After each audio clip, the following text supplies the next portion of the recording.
Chers amis auditeurs, bonjour. En cette fin octobre, nous allons probablement entendre à nouveau des protestations de chrétiens affolés contre Halloween. Cette inquiétude me semble un peu exagérée. C'est une fête païenne, comme vous le savez. Il est bien évident qu'elle n'a rien de chrétien, nous sommes d'accord. Les enfants se déguisent, ils essayent de se faire peur et de faire peur aux autres en jouant les fantômes, et demandent des bonbons pour apaiser les esprits. Ah certes, ça n'a rien de protestant, c'est pas moi qui vous dirai le contraire. Mais pourtant je me demande si en protestant si fort contre Halloween, on ne passe pas un peu à côté de la cible. Parce que cette fête me semble, avec la consommation de bonbons, beaucoup plus dangereuse pour les dents des enfants que pour leur foi chrétienne. Quand ils s'amusent au sujet de cette histoire de mort qui pourrait menacer les vivants, c'est justement qu'ils n'en ont pas peur, et c'est peut-être un enseignement de rire ainsi de la mort. C'est peut-être une bonne pédagogie. C'est aussi, je crois, un bon enseignement républicain, indirectement, de respect de laïcité. Mais oui, nous avons bien un jour férié à tort ou à raison pour la Toussaint catholique. Pourquoi les païens n'auraient-ils pas le droit de s'exprimer au même titre que l'État catholique romain dans une France laïque et républicaine? La coutume de Halloween sous-entend que les morts seraient en difficulté, qu'il faudrait faire quelque chose pour eux. Et bien sûr, à ce sens, c'est radicalement opposé à la foi protestante. Nous, protestants, nous croyons fermement que le salut est gratuit, offert à chacun, par la seule grâce de Dieu, en Jésus-Christ. Donc pour nous, protestants, il n'y a rien à faire pour les morts, ni pour se protéger d'eux, ils sont bien inoffensifs, ni pour les aider, ils n'ont besoin de rien, ils sont entre les mains de Dieu. Ils ne menacent personne, et nous n'avons pas non plus à les craindre. Alors Halloween, ce n'est certainement pas une fête qui annonce la bonne nouvelle de l'Évangile, loin s'en faut. Mais ce n'est pas non plus dangereux pour l'Évangile, pas plus que n'importe quel jeu stupide. Il me semble que l'énergie du chrétien ne devrait pas être gaspillée à lutter contre un jeu aussi inoffensif. Car en luttant contre Halloween, nous oublions peut-être de protester haut et fort contre la Toussaint. C'est une autre coutume en cette période de l'année, contre laquelle on ne pense pas souvent à s'élever, et qui est elle aussi radicalement opposée à l'Évangile.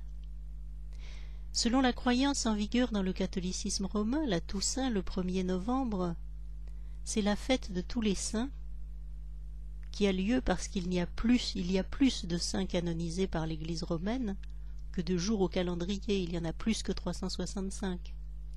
Alors cette fête qu'on appelle Toussaint est destinée à fêter tous ceux dont le nom n'apparaît pas au calendrier.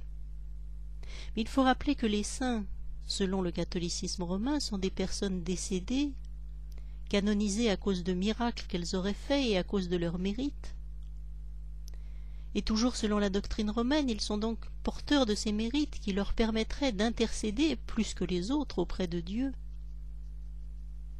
Et c'est ce qu'ils font selon la croyance catholique. Les saints décédés intercéderaient pour les vivants comme pour les morts auprès de Dieu.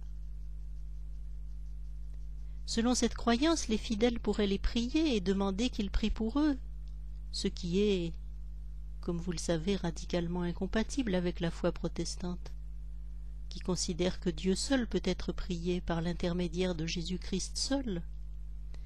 Le protestantisme croit qu'on ne prie pas pour les morts comme on ne prie pas avec les morts. On laisse les morts reposer en paix entre les mains de Dieu et on a un seul Dieu. Les humains, pour nous protestants, ne sont pas sauvés par leur mérite, mais par la grâce de Dieu seulement. D'autre part, j'aurais envie de dire, comme disait Calvin, outre plus, le catholicisme romain fait une distinction entre la Toussaint, 1er novembre, fête de tous les saints dont nous venons de parler sévèrement et abondamment, et le 2 novembre, le jour des morts, tous les autres morts, ce qui sous-entend qu'il y a une hiérarchie de valeurs entre les différents morts. D'un côté les canonisés par le Vatican, et les autres, les morts ordinaires, pour lesquels il faudrait prier pour qu'ils sortent du purgatoire, ce que récuse évidemment notre foi protestante. Mais il y a une autre fête en cette fin octobre. Aux antipodes de la croyance celte de Halloween, aux antipodes de la croyance catholique romaine de la Toussaint, les uns croyant que les morts sont menacés, les autres croyant que les morts sont menaçants. À l'extrême opposé de ces croyances se situe la foi protestante.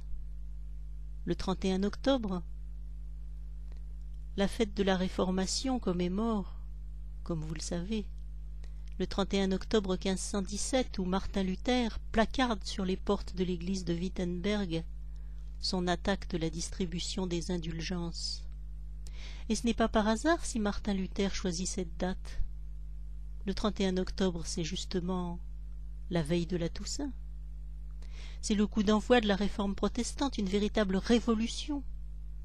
Pour la première fois dans l'histoire de l'humanité apparaît une religion qui ne célèbre pas le culte des morts, qui ne s'adresse pas à eux, qui ne prie pas pour eux, qui place sa confiance pour leur salut en Dieu seul et en sa grâce seule, par le moyen de la foi seule.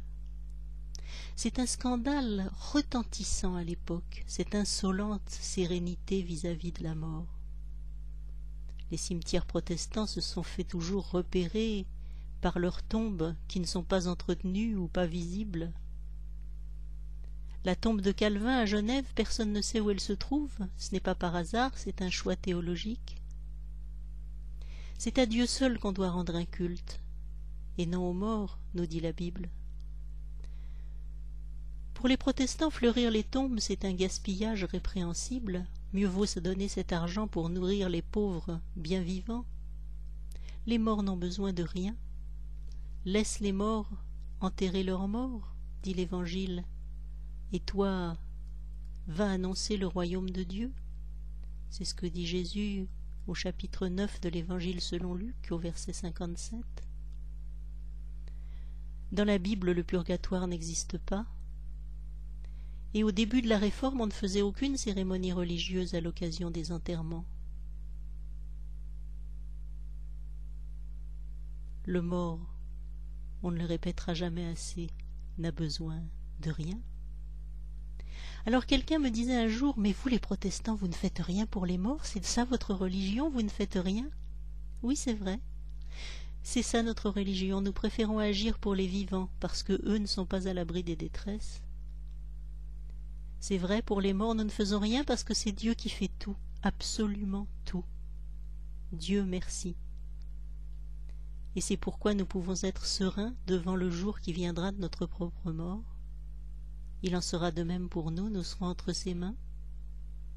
C'est pourquoi nous pouvons vivre en toute sérénité chaque jour, y compris notre dernier jour, et consacrer le temps de notre vie à œuvrer sur la terre pour les vivants et pour nous-mêmes. Prier, agir, parler, prêcher. Nous sommes sauvés. Répandre cette bonne nouvelle. Vous êtes sauvés par la seule grâce de Dieu. Personne ne peut rien contre cela. Nous pouvons donc d'ores et déjà vivre sans crainte. Et nous pouvons sans crainte jeter à la poubelle les masques de citrouille et l'eau bénite et rire de l'un comme de l'autre.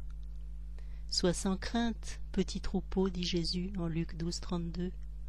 Le Père a trouvé bon de vous donner le royaume. Le 31 octobre, Luther lance un feu de liberté que personne ne pourra éteindre, un cri de joie que personne ne pourra faire taire. L'Évangile, c'est une bonne nouvelle, qu'on se le dise.